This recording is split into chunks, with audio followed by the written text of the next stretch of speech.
Kevin, as far as Devon and Owen go, what was your role in, I guess, the process of them deciding, and just what kind of opportunity can this, be for them?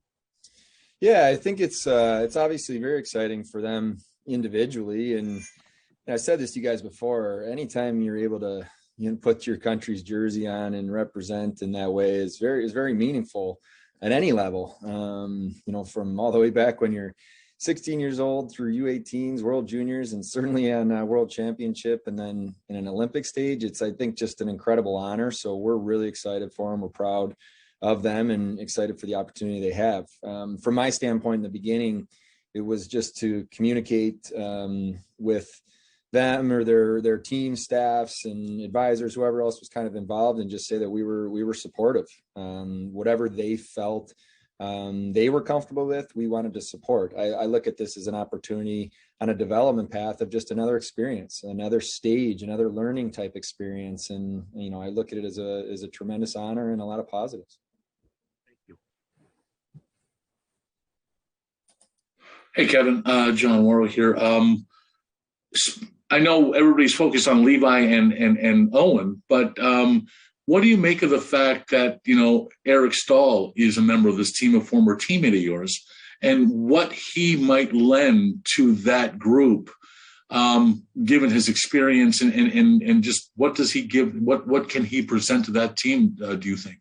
Yeah, it's an interesting question, John. And I actually thought that immediately when I saw the roster. It's an interesting mix of players, veterans and guys that are in their 30s that have been around the league and have a lot of experience mixed in with the young guys that obviously you guys saw, not just ours, but other players. But for me, and you guys know the relationship I have with Eric Stahl and what he's done in his hockey career is incredible, but who he is as a person, the leader he is.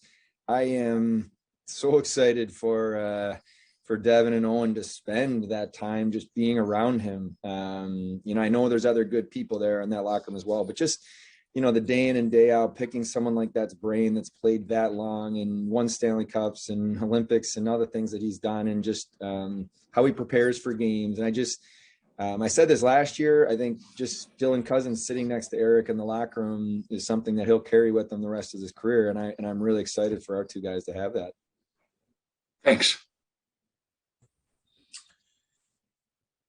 Kevin, if when Owen decided that he was going to stay in school for one more year, has this worked out even better than you thought it could when he first decided to make that decision, with the way he's played, with the opportunities that he's gotten?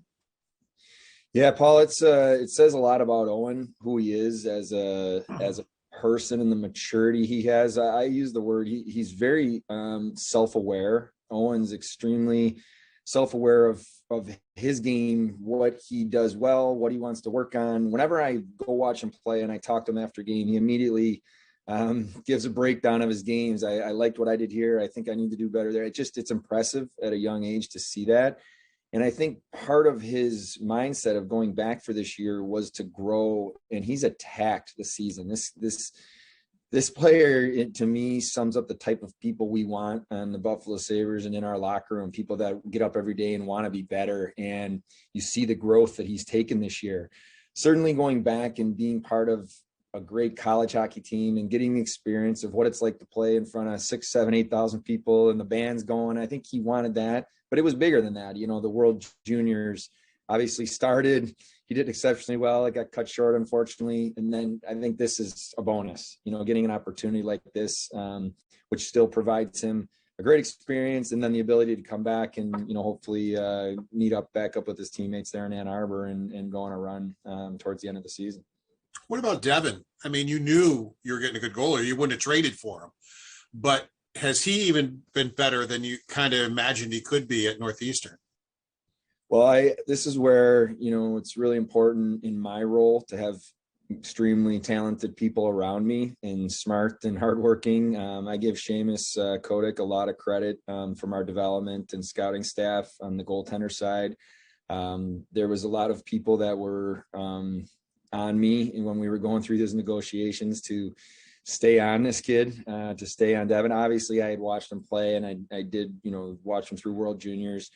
But we felt that it got obviously intense at times in the negotiations with, that deal. But we did not want to compromise, because we did really believe that this player could be something special. And, what he's done this year in college is pretty remarkable. His approach to the game, his habits day in and day out, just his whole story as you guys get to know him. He's journaled since he's been a young kid, like what he needs, what he's doing, what he's feeling in games, what he needs to do better. It's not surprising for us, I guess, to see how rapidly he's improving. But I just think this is, again, a young player put in an opportunity on the world stage to have a great experience.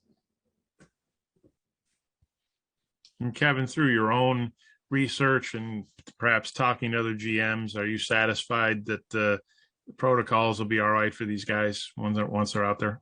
Yeah, that's certainly something we talked a lot about right in the beginning. There hasn't been a lot of information that's come out about it, to be honest with you. There's been a lot of questions asked without a ton of answers, but I know they're going to be testing a lot. And my biggest message to the players and everybody that I was talking to around this was make sure that you're comfortable. Make sure you're the one getting on an airplane and flying across the world. You have to be comfortable with exactly what the protocols are, and we certainly are. So, this is, everybody's been dealing with this for, unfortunately, a long time now. I think the players have become used to the testing and kind of just what the day in and day out looks like. But let's certainly hope this goes off, for many reasons, seamlessly, and these guys can go have a great experience and then, get back in time to pick back up where they left off here in college.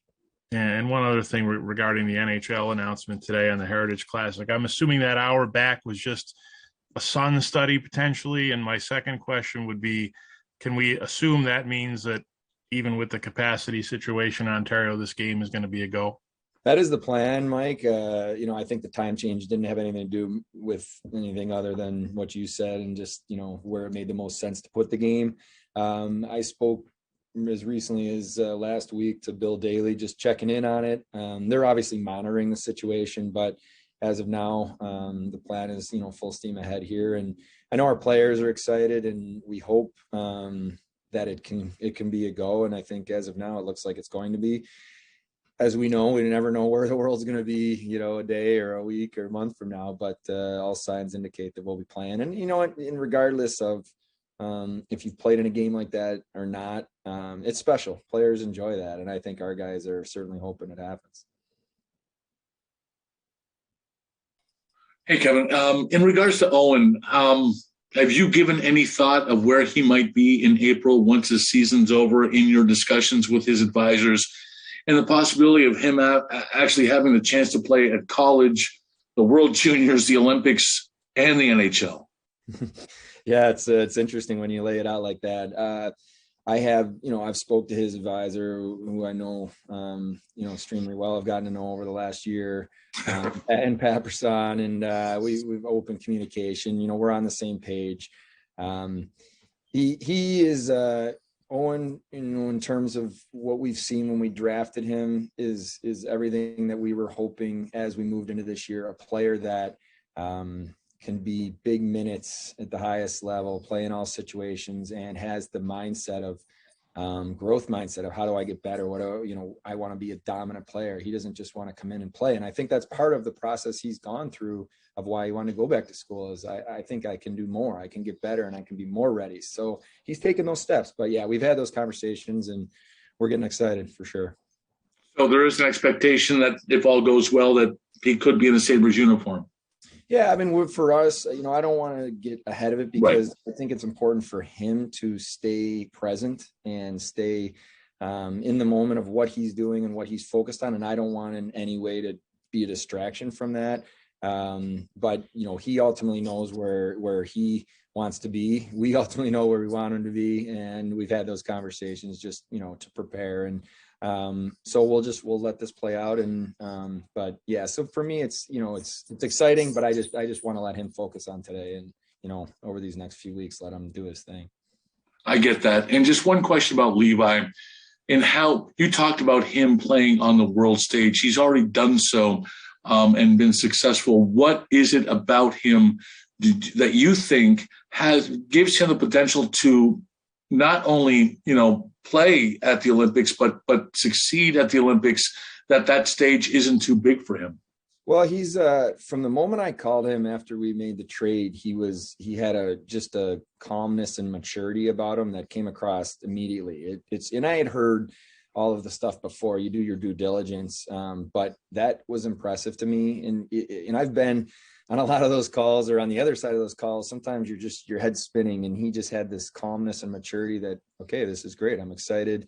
So I think he has and it shows in his play, really good ability to lock in on the moment and just stay focused in what he's doing. And that's where, as a young player, you don't always see that. There can be distractions, and it's hard to just say, okay, this is what I'm doing. I'm playing a hockey game today, whether it's at Northeastern or the Olympics or, the Buffalo Sabres. He has that ability to lock in. And where he's been impressive from our player development staff is just his attention to detail, his preparation. And he believes in himself. He's not a big guy in stature, so he's had to work in for everything that he's earned. And I think that gives players a confidence too. When you've done the work and you're earning everything, there's a sense of like, I belong and I deserve this opportunity because of the work I've done. And that's the presence that he gives off, into our scouts and to myself when I've talked to him. Great stuff. Thanks, Kevin. Yep. That's it. Thanks, Kevin. Appreciate your time. Okay, see you guys.